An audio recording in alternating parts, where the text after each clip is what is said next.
Bismillahirrahmanirrahim. Adik-adik sekalian, saya akan lanjutkan bahwa telah saya katakan tadi di awal tentang masalah keanekaragaman jenis, yakni indeks diversitas.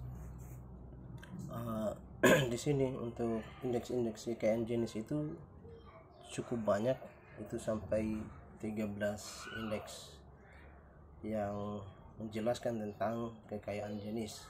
Namun di sini saya tidak akan membahas keseluruhan karena waktu. Kita akan mencari saja mana kira-kira dari indeks ini yang sangat relevan dengan yang bisa digunakan, yang punya nilai manfaat yang bisa didapatkan saat kita melakukan penelitian. Baik,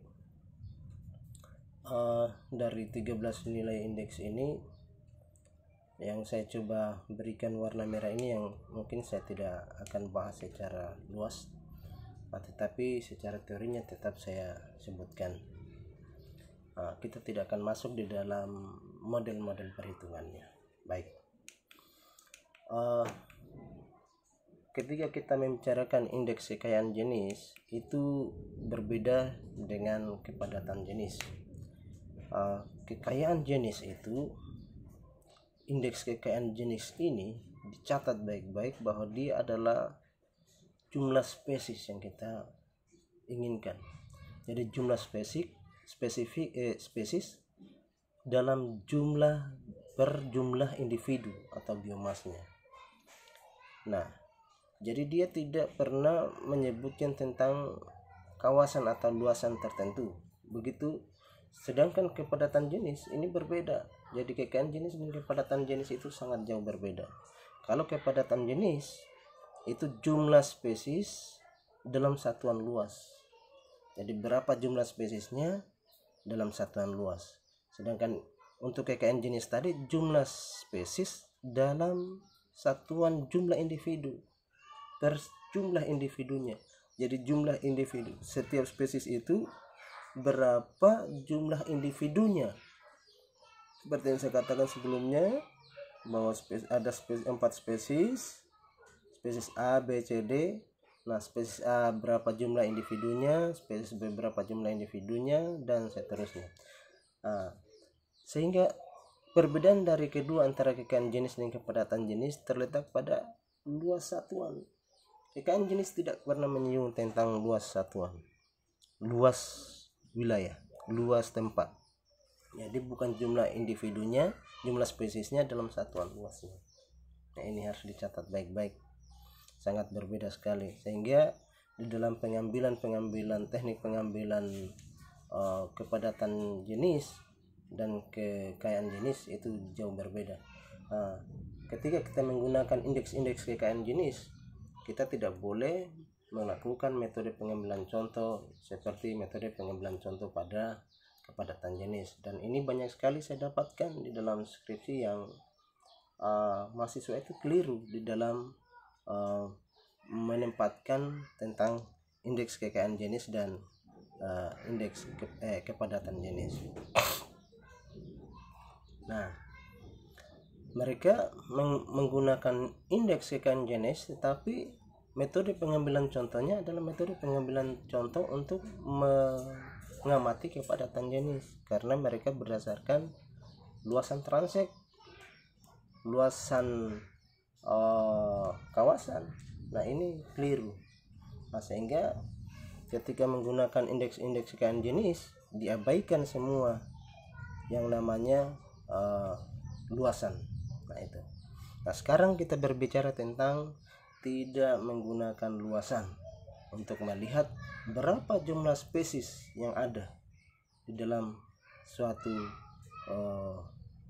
ekosistem. Baik. Nah, rarefaction yang saya katakan tadi, dia melihat. Jadi rarefaction ini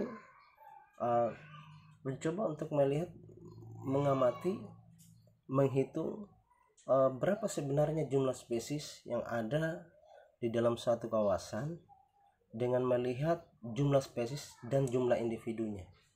Jadi kalau umpamanya ada jumlah spesiesnya 4, berapa jumlah total individu dari sampel yang diperoleh. Nah, dari situlah yang kemudian dihitung berapa besar daripada jumlah spesies yang ada yang diharapkan. Jadi sampel yang didapat itu kemudian dihitung, diduga kira-kira berapa jumlah spesiesnya yang ada. Jadi dia mengambil sampel, metode pengambilan sampel ini setelah didapatkan jumlah spesies dalam suatu daerah itu, kemudian dia menghitung berapa jumlah spesiesnya dan berapa jumlah total individunya. Kemudian dia bisa menduga berapa jumlah spesies yang ada di tempat itu. Nah, dia punya formula seperti ini ya, seperti ini, dan ini adalah keterangannya. Nah, lanjut. Kemudian untuk melihat juga kekayaan jenis ini yang sering digunakan adalah indeks Margalef dan indeks Mann-Hinnick, yang juga metode pengukurannya itu sama dengan rarefaction tadi, dimana menggunakan kombinasi antara jumlah spesies, berapa spesies yang ada, dan total jumlah individunya. Nah, rumus masing-masing itu indeks Margalef seperti ini, S kurang 1 dibagi ln N. Sedangkan indeks Mann-Hinnick itu jumlah spesiesnya dibagi dengan akar N. Jadi satu menggunakan ln, satu dibagi dengan akar N. Jadi kelihatan dari rumus ini bahwa dia menggunakan jumlah spesies S-nya dan N-nya adalah jumlah total individu, sama-sama baik itu Margalef maupun Mann-Hinnick. Nah, sebenarnya kalau kita lihat contoh dari model ini, kalau adik-adik sudah mencatat tentang rumusnya ini, S kurang 1 dibagi ln N, kemudian S dibagi akar N, maka saya bisa tunjukkan cara menghitung ini. Nah, andaikan ada dua wilayah di daerah L dan A. Nah, pada saat kita melakukan sampling, maka didapatkan jumlah spesies seperti yang ada spesies A sampai dengan spesies M. Nah, jumlah spesiesnya itu ada 12 spesies. Jadi jumlah spesies ada 12, baik L maupun A, tetapi tolong dilihat dari L itu semua yang bernilai 0 itu artinya dia tidak ada, sehingga jumlah S-nya itu untuk di L adalah ada 9, sedangkan di A itu ada 6 spesies saja yang ditemukan.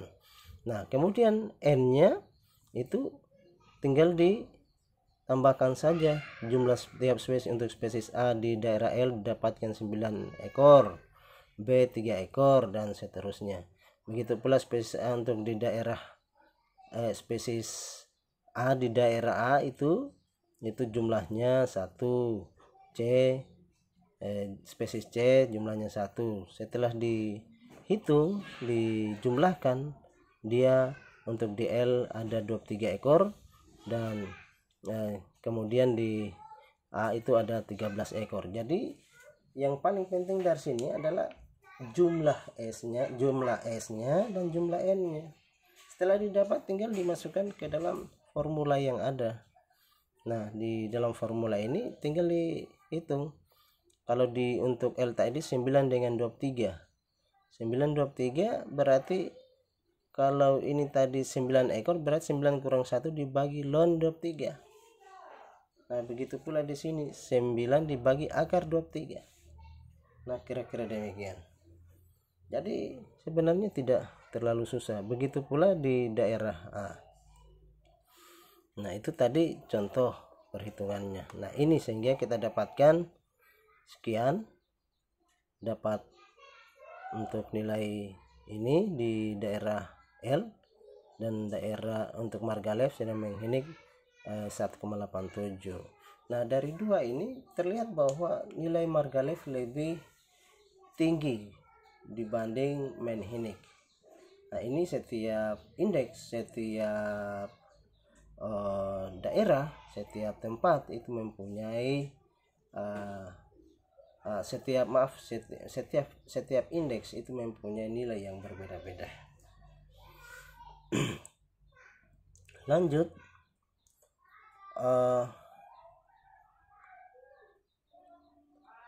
kemudian metode jackknife. Nah, metode jackknife ini agak unik sendiri. Dia didasarkan pada berapa jumlah spesies unik yang didapatkan dari sampel yang kita peroleh secara acak. Nah, setelah kita melakukan sampling di lapangan, maka kita dapatkan sampel unik. Nah, sampel unik ini adalah salah satu bagian yang dihitung di dalam metode jackknife ini. Nah, kalau dari rumus yang kita dapatkan, jumlah kekayaan spesiesnya itu dapat kita lihat dari dia mempertimbangkan tetap mempertimbangkan jumlah spesies, kemudian total jumlah. Di sini dia mempertimbangkan kuadran pengambilan sampel, sehingga karena dia ini acak, maka jumlah sampel kuadran kita itu harus banyak, sampel pengambilan, ulangan pengambilan kita itu harus banyak. Nah, kemudian dikali dengan spesies unik. Nah, spesies unik ini adalah setelah kita melakukan sampling dari beberapa banyak kuadran yang kita dapatkan, 15, andaikan 15 kuadran. Nah, ternyata dari sampling itu jumlah yang kita dapatkan itu jumlah yang sangat sedikit, itulah yang dikatakan adalah sampel unik. Nah, dari rumus ini maka sebenarnya kita bisa lihat di dalam contoh perhitungan jackknife. Nah, seperti ini.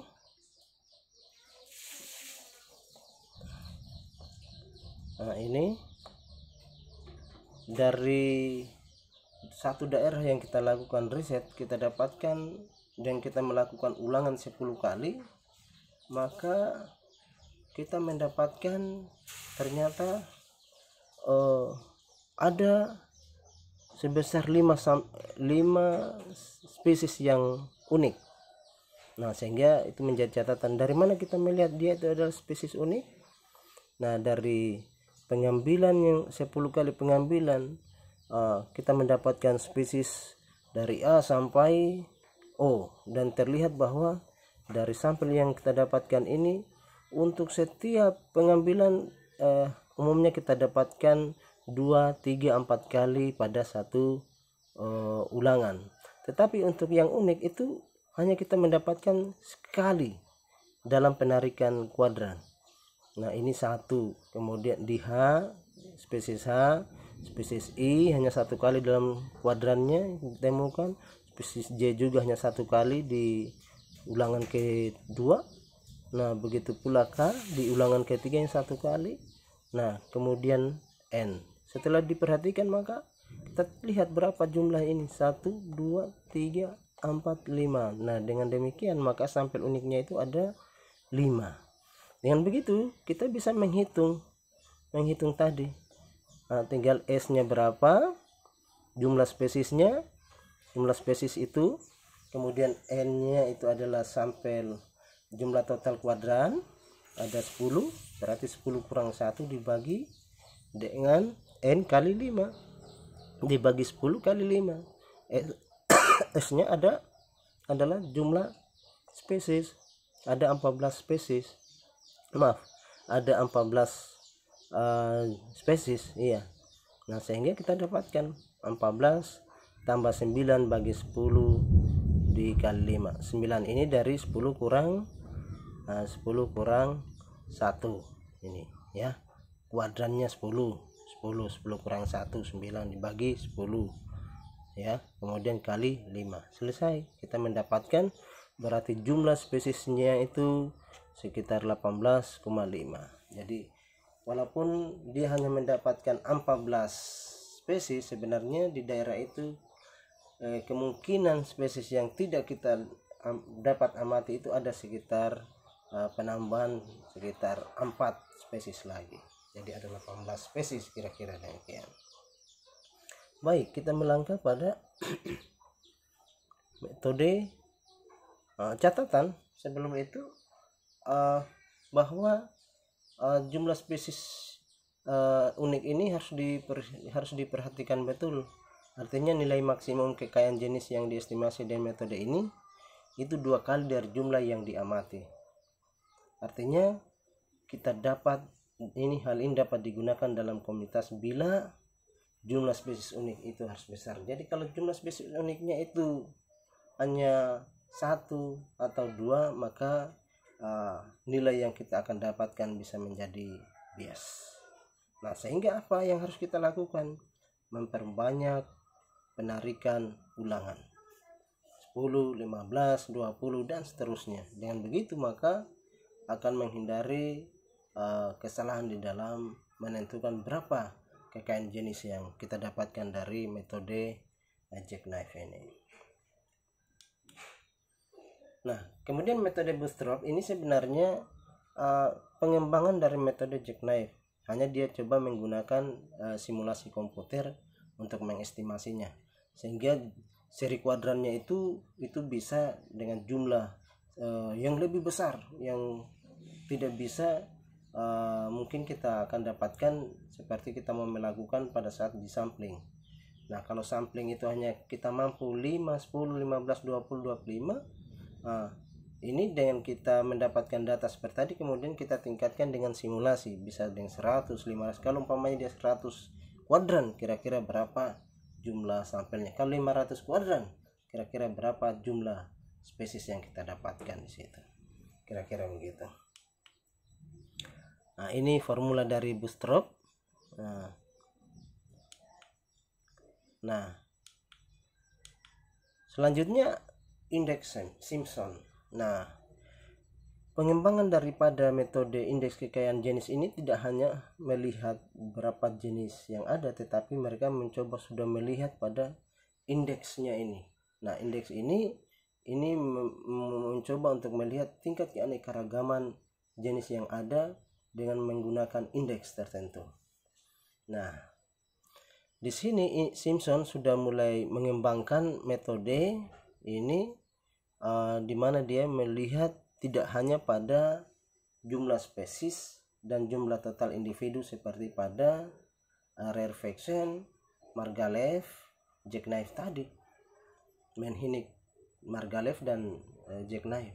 Kalau Menhinnick, jackknife dan Rarefaction yang ada sebelumnya tadi, itu dia hanya mempertimbangkan pada 2 keadaan, yakni jumlah spesiesnya saja, S-nya, dan jumlah total individu.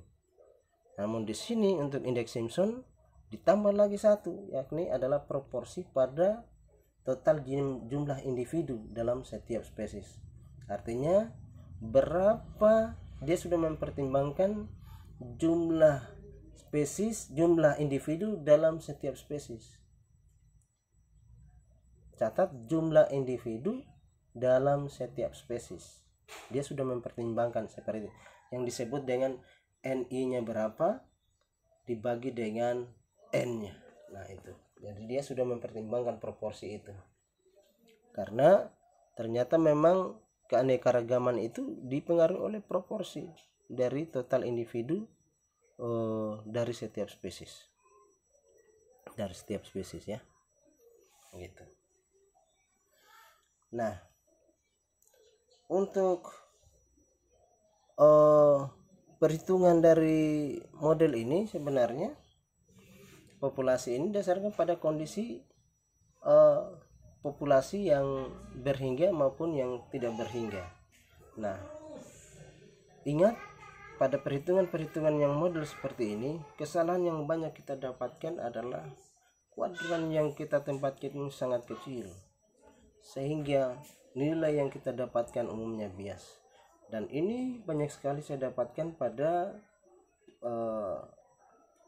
mahasiswa yang melakukan penelitian yang jumlah penarikan sampelnya sangat kecil, sehingga kuadrannya itu tidak mencukupi, lebih kecil dari 30. Mestinya jumlah kuadran yang dilemparkan atau dibuat itu harus lebih besar dari 30 sehingga mengurangi bias yang ada.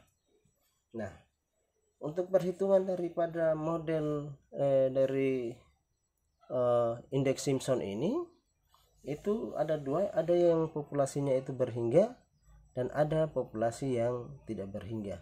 Nah, biasa kalau kita menggunakan indeks Simpson ini, orang katakan di situ biasa menggunakan disebut dengan indeks dominansi, di mana dia NI per N kuadrat. Nah, situ. Nah, kalau kita teruskan dari model-modelnya Shannon, maka biasa orang langsung NI per N kuadrat itulah dia punya nilai nilai dari Simpson. Nah, ada yang populasinya tak berhingga dan ada populasi yang berhingga. Nah, untuk model ini sebenarnya tidak terlalu rumit dari hitungannya. Ini bisa kita lihat dari Excel yang kita tempatkan. Andai kita punya data seperti ini, ya. Nah, kalau kita mau menggunakan tadi populasi yang berhingga, maka kita ini sebenarnya hanya disiapkan dua data yang ada. Jadi ini sebenarnya bisa kita pakai jumlah spesiesnya, spesies A, B, C, D. Nah, di sini spesies 1, 2, 3 nama spesiesnya. Nah, sehingga ada 25 spesies di sini. Ada 25 spesies dengan total jumlah dari spesies itu 1996 spesies. Nah, itu dari mana itu? Itu dari untuk spesies 1 jumlahnya 752, spesies 2 jumlahnya 276, spesies 3 194 dan seterusnya ke bawah. Nah, setelah kita hitung, kita dapatkan sebesar 1996. Nah, tinggal dimasukkan saja dari rumus yang ada. Kalau kita tadi menggunakan populasi yang berhingga, maka ini yang dipakai. NI dalam kurung NI kurang 1 dibagi N kurang 1. Jadi kan mudah sekali sebenarnya. NI kurang 1 dibagi N kurang 1 untuk mendapatkan nilai indeks yang ada seperti itu. Nah, tinggal dimasukkan saja tadi ini NI per N nya nah, N kurang 1 N nya ini 752 kali 752 kurang 1 dapat ini. Kemudian 276 kali 276 kurang 1. Nah, seterusnya. Kemudian setelah itu N-nya 1996. Ini tadi ya. N-nya ya 1996 itu di 1996 kali 1996 kurang 1. Ini akan sama semua karena dia relatif tidak berubah. Sedangkan yang berubah itu hanya pada bagian atas dari rumus ini, hanya ini. Sedangkan ini itu relatif sama. Setelah itu tinggal dibagi. Ini dibagi ya, ini bagi ini menghasilkan ini. Setelah itu karena dia permintaannya adalah jumlah, maka tinggal dijumlahkan 0,14 tambah 0,01 dan seterusnya ke bawah. Kita akan dapatkan nilainya 0,18652. Nah, seperti itu ya. Nah, ini 0,18. Nah, kira-kira begitu untuk mendapatkan nilai Simpson ini. Nah, jadi sangat mudah. Apalagi kalau kita mau menggunakan yang ini, tinggal NI per N baru dikuadratkan, selesai untuk di populasi yang tak berhingga. Tapi ingat syaratnya bahwa kuadrannya itu harus lebih besar dari 30 untuk menghindari bias dari keragaman. Jadi pengambilan sampelnya harus banyak. Begitu ya. Oke. Selanjutnya indeks Shannon. Nah, Shannon sebenarnya sama dengan Simpson. Dia juga sudah menggunakan tidak hanya pada jumlah spesies, tapi dia juga sudah melihat pada 3 keadaan tadi, jumlah spesies, kemudian jumlah total individu, dan proporsi jumlah individu dalam setiap spesies. Nah, kalau dilihat rumusnya itu min sigma PI ln PI. Nah, dengan PI itu tadi NI per N. Artinya ini jumlah spesies, jumlah individu dalam spesies dibagi dengan total jumlah individu tadi, jumlah spesiesnya, jumlah individu. Ya, gitu. Jumlah total individu dalam spesies. Nah, tentulah untuk setiap model indeks mempunyai simbol yang berbeda-beda. Nah, bagaimana kelanjutan dari sini? Maka biasanya penggunaan NI per N ini untuk mengestimasi PI-nya. Jadi PI itu adalah NI per N. Jadi PI dari setiap jenis ini ya. PI itu adalah setiap jenis NI per N. Setiap jenis KI itu cenderung bias, sehingga perhitungannya itu bisa selain di rumus yang sudah ada itu dikurang dengan S kurang 1 bagi N tambah seterusnya sampai seperti ini.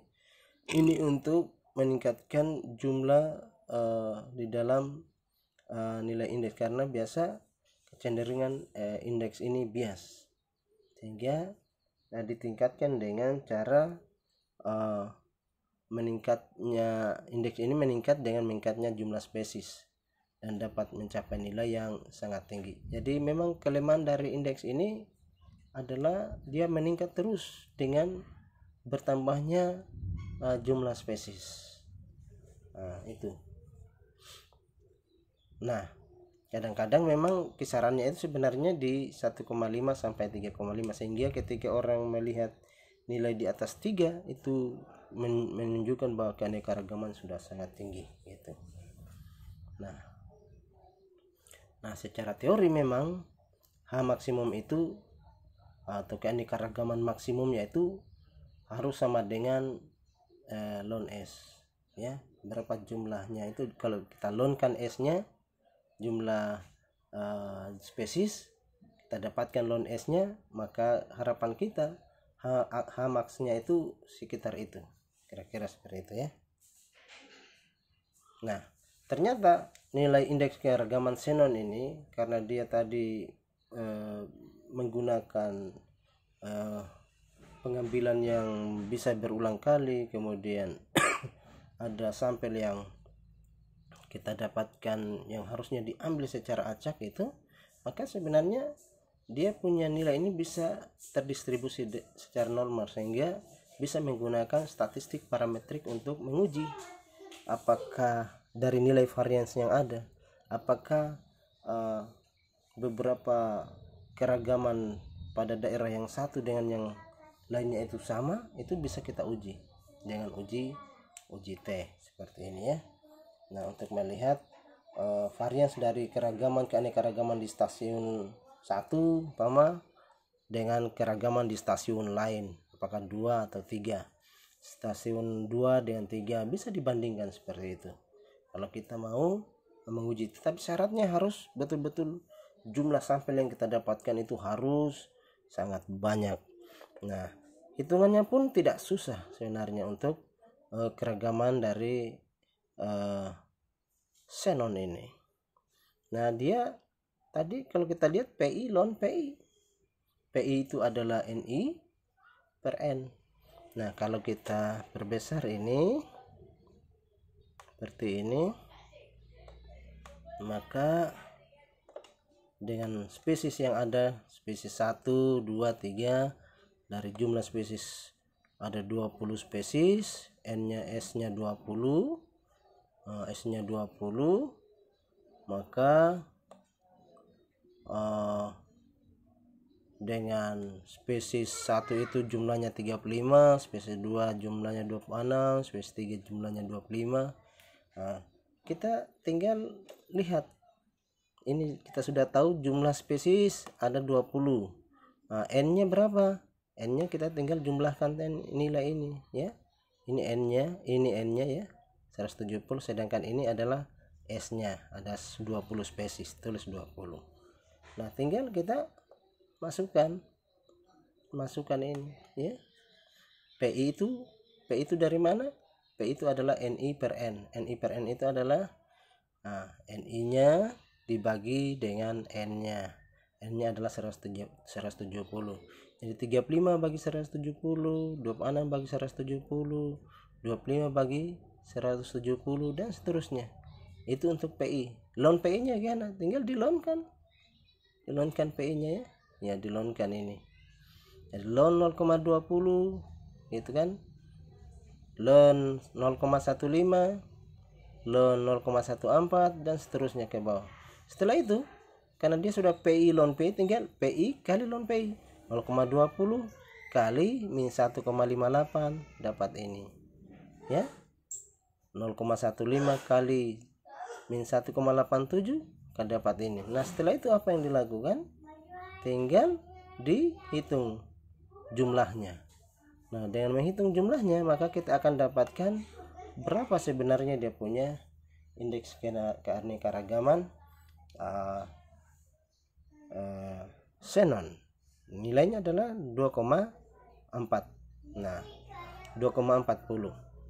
Nah, sebenarnya dari sini sudah cukup untuk kita mendapatkan nilai keanekaragaman dari xenon tadi.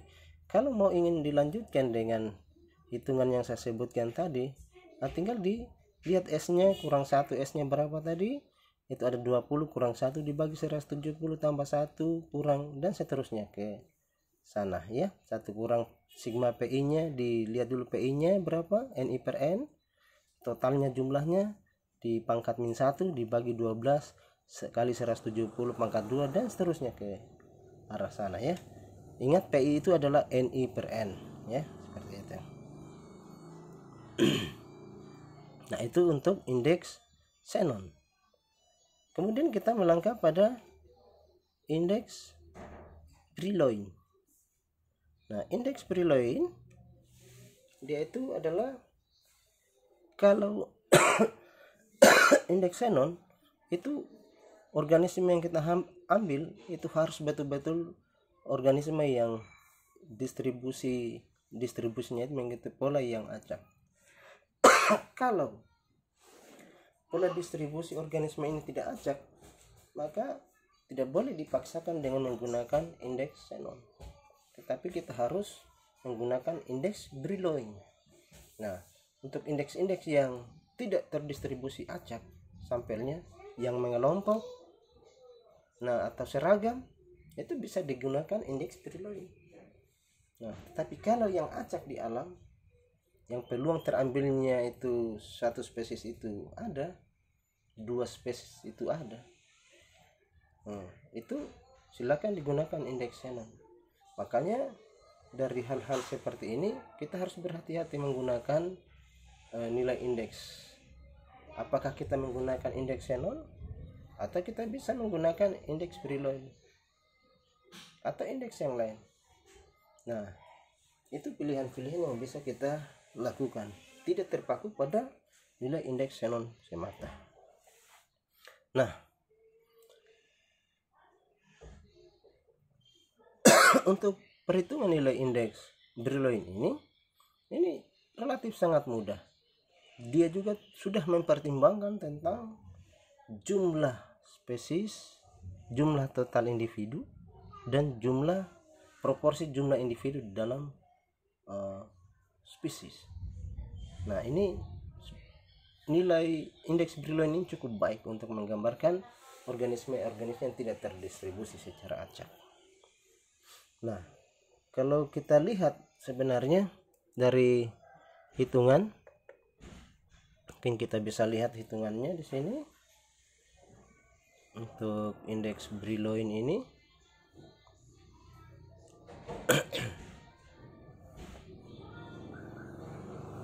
Indeks Brillouin dia cukup mudah sebenarnya.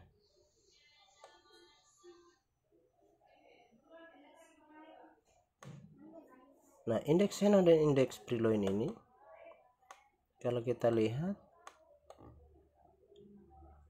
nah tinggal spesies 1. Andai ada spesies yang kita dapatkan ada 13 spesies. Nah, kita harus tandai bahwa NS-nya itu adalah 13. Dia tidak mempertimbangkan jumlah spesies di sini.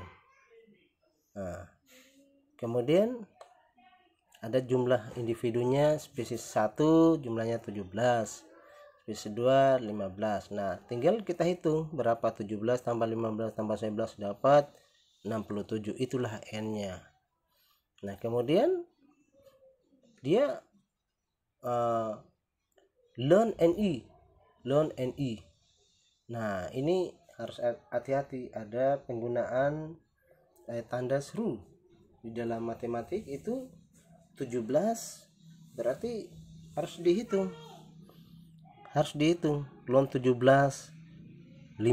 Kalau dia ln 17 berarti 17 16 15 14 sampai ln 1. Nah, sehingga kalau ln 17 maka dia harus menggabungkan semua itu. Ln 17 ada hasilnya 33. Dari mana 33 ini? Dari penjumlahan dari ln 1, ln 2, ln 3, ln 4, ln 5, ln 6 sampai ln 17, hasilnya 33. Maka kita tulis sini. Kalau 17 ini berarti 33,50. Kalau ln 3 itu berarti ln 1, ln 2, ln 3. Nah, ini 1,79. Nah, kalau 4 individu berarti ada dari ln 1, 2, 3, 4. Artinya jumlah 0 tambah 0,09 tambah 1,09 tambah 1,38, kemudian 3,17 dipindahkan ke sini. Nah, itulah yang kita maksudkan ln NI di tanda seru itu ya. Itu adalah model matematik, simbol-simbol matematik yang harus dipahami. Tidak ln saja, tetapi ada tanda seru yang ternyata di situ itu adalah bagian dari, kalau dia 17 berarti ada 16, 17, 16, 15 dan ke sampai ln 1. Nah, setelah kalian dapatkan ini, maka ini dijumlahkan 33, 27 tambah 17 tambah 3 ke bawah, hasilnya adalah 92. Nah, setelah kita mendapatkan ini berarti selesai, kita sudah mendapatkan nilai itu tadi. Ini ln N-nya sudah didapat totalnya, dikurang sigma ln NI dibagi N-nya. Nah, kita dapatkan dia punya nilai N-nya 67. Nah, HB-nya ini dia ya. Seperti itu.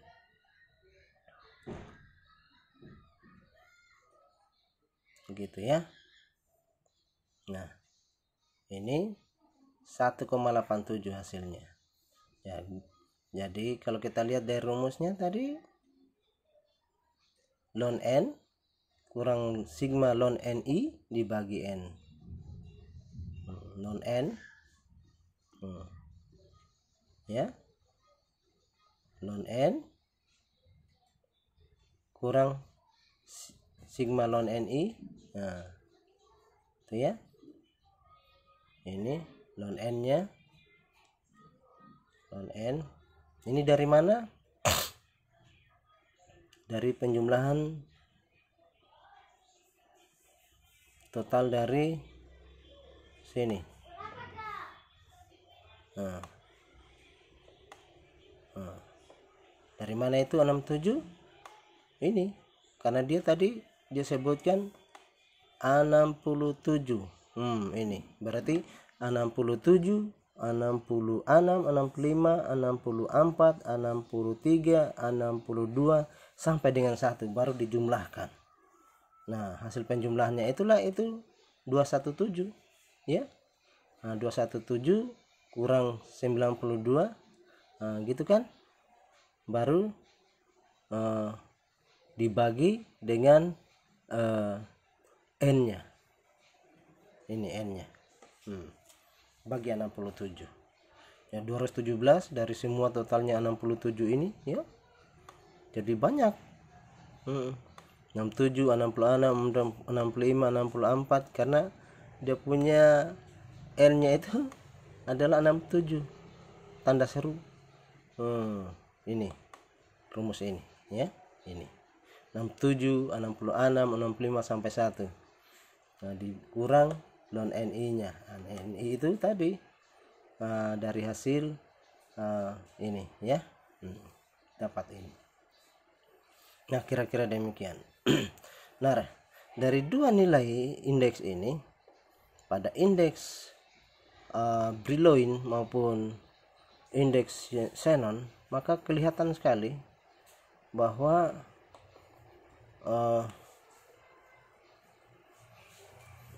dengan contoh yang ada, kalau kita lihat di sini pada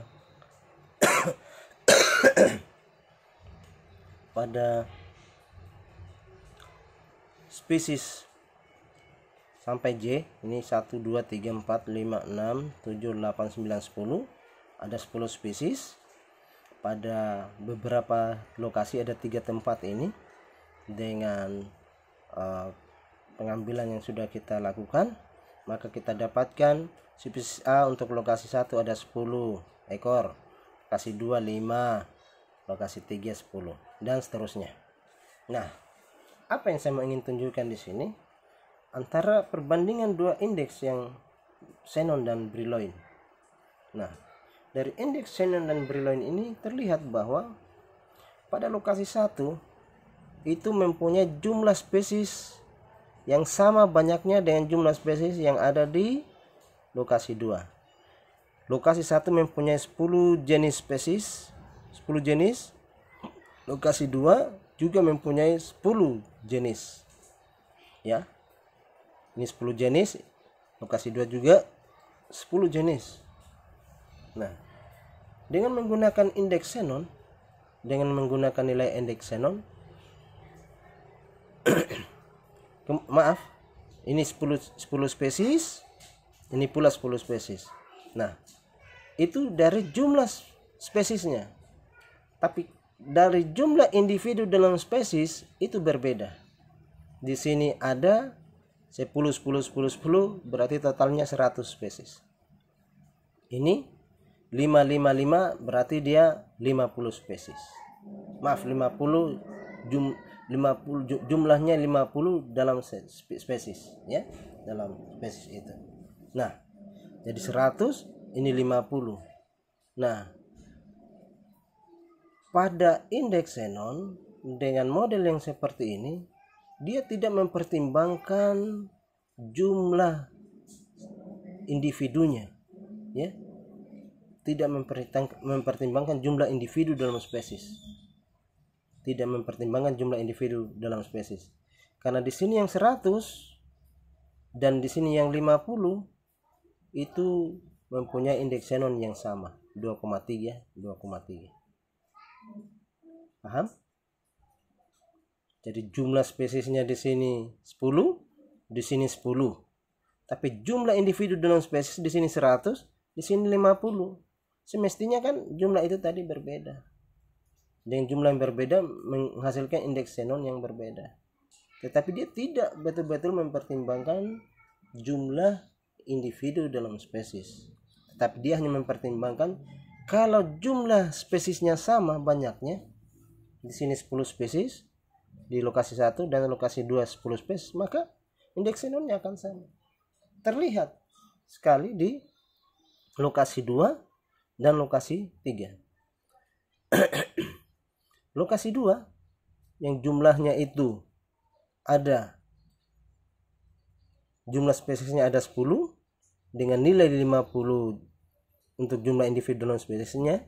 Di sini untuk lokasi 3 itu dia hanya 5 spesies, tetapi mempunyai jumlah individu dalam spesies yang sama juga 50, sini 50, di sini 50. Terlihat kesenjangan dari jumlah dari nilai indeks xenonnya. Yang menghasilkan di sini 2,30, sini 1,61. Jadi betul-betul xenon ini tidak mempertimbangkan jumlah individu dalam spesies. Dia hanya melihat semakin besar jumlah spesiesnya, ya, maka semakin besar pula nilai xenon yang dihasilkan, gitu. Nah, kelihatan sekali. Tetapi indeks Brillouin dia mempertimbangkan jumlah individu dan jumlah spesies. Terlihat dari nilai yang kita dapatkan. Jumlah yang ada di sini 10 spesies dengan 100 untuk jumlah individu dan spesies. Di sini 10 spesies dengan jumlah dalam individunya adalah 5.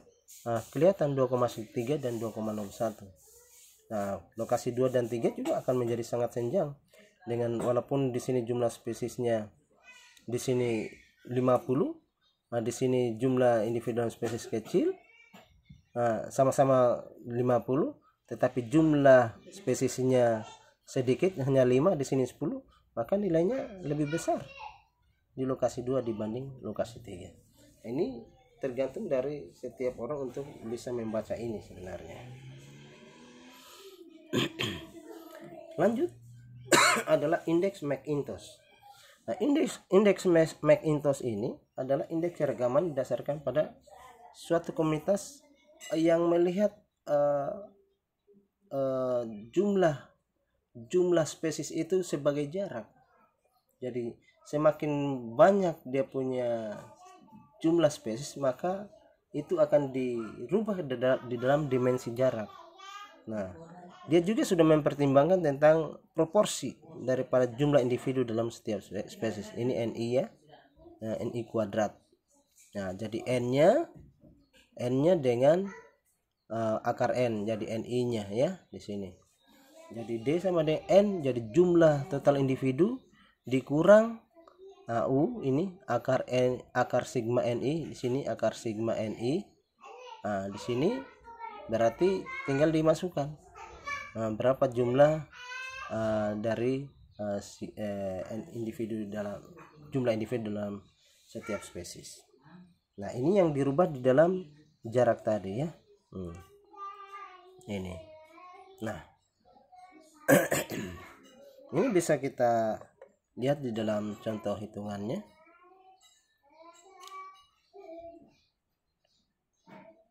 Seperti ini. Untuk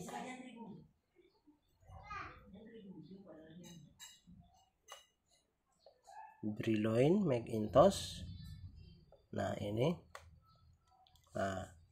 McIntosh, ya ini tadi ada spesies 1 sampai 13, jadi ada 13 spesies. Nah, spesies 1 ada 17, spesies 2 ada 15. Kita rata-ratakan, kita jumlahkan, kita dapatkan sebesar 67.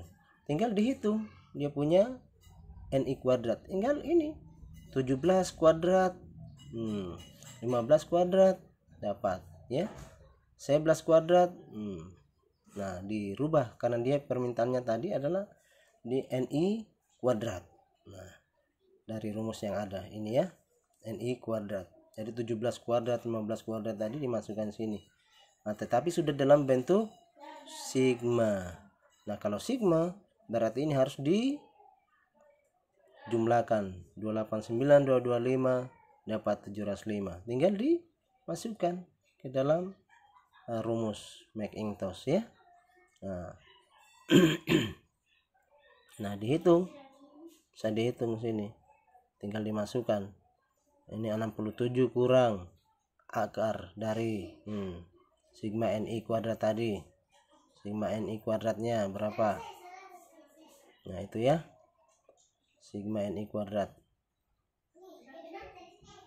ini 26,55 ya. 705 ini diakarkan dapat 26,55 ya. Berarti 26,55 sini. Jadi 67 kurang 26,55 dibagi 67 kurang akar 67. Dapat hasilnya seperti ini ya. 0,68. Nah itu. Jadi tidak susah. Selanjutnya ada indeks Berger-Parker. Nah, indeks Berger-Parker ini sebenarnya hampir sama dengan indeks Simpson yang bisa melihat tingkat dominansi dari spesies. Apakah spesies itu mengalami dominansi apa tidak di dalam suatu perairan. Nah, dia ini cukup adalah salah satu indeks terbaik dalam pengukuran keragaman sebenarnya ya. Nah, dia tidak bergantung dari berapa besar jumlah spesies. Tidak melihat berapa jumlah spesiesnya. Artinya kalau jumlah spesiesnya banyak, maka indeksnya ini belum tentu jumlahnya akan besar, tetapi dia dipengaruhi oleh besarnya jumlah sampel. Semakin besar jumlah sampel, maka indeks Berger-Parker akan semakin besar pula. Nah, coba kita lihat dari rumus yang ada. Nah, indeks Berger-Parker juga ini sebenarnya kalau kita lihat rumusnya cukup sederhana, yaitu N dibagi N max. Nah, N max-nya. Nah, dari mana itu? Nah, ini. Ya. Kita tinggal lihat kalau umpamanya dari satu tempat itu ada spesies A sampai M, ada 13 spesies. Nah, di spesies A itu ada 394, B-nya 3487, C-nya 275. Nah, spesies C dan seterusnya. Maka tinggal dilihat spesies yang kita maksudkan adalah jumlah maksimum tadi ya.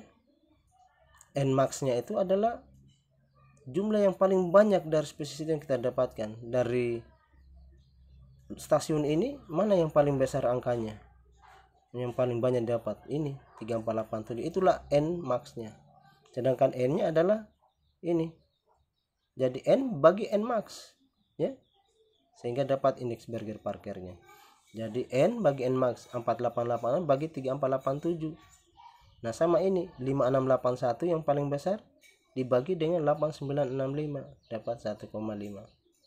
Nah, kalau yang ini 320 N max-nya. Nah, kalau yang ini 436 dibagi dengan 726. Ini 32 dibagi dengan 63. Nah, itu dapatkan kita dia punya indeks Berger-Parker. Nah, di dalam indeks Berger-Parker untuk mau melihat berapa besar dia punya dominansi sebenarnya bisa dari kebalikannya yang disebut dengan resiprokalnya. Nah, resiprokalnya inilah yang kemudian untuk bisa melihat seberapa besar peningkatan keragaman dan penurunan dominansi atau berapa besar dari dominansi spesies. Karena dia dikurangi dengan 1 ya. Jadi dikurangi dengan 1 dibagi dengan 1. Jadi 1 bagi indeks Berger-Parkernya, maka kita dapatkan nilai seperti ini. Nah, ini nilai yang cukup besar dia punya keragaman. Dominansi 0,71, 0,63 ya, kelihatan sekali. Sedangkan ini relatif tidak terlalu ya pada nilai ini. Nah, sehingga dia dikatakan bahwa indeks Berger-Parker ini merupakan salah satu indeks terbaik di dalam menilai dominansi dari satu spesies. Saya kira untuk keragaman jenis ini cukup. Mungkin kita akan bisa lanjutkan di pertemuan-pertemuan mendatang pada materi yang lain. Saya kira demikian. Saya tutup. Billahi taufiq wal hidayah. Wassalamualaikum warahmatullahi wabarakatuh, dan selamat belajar.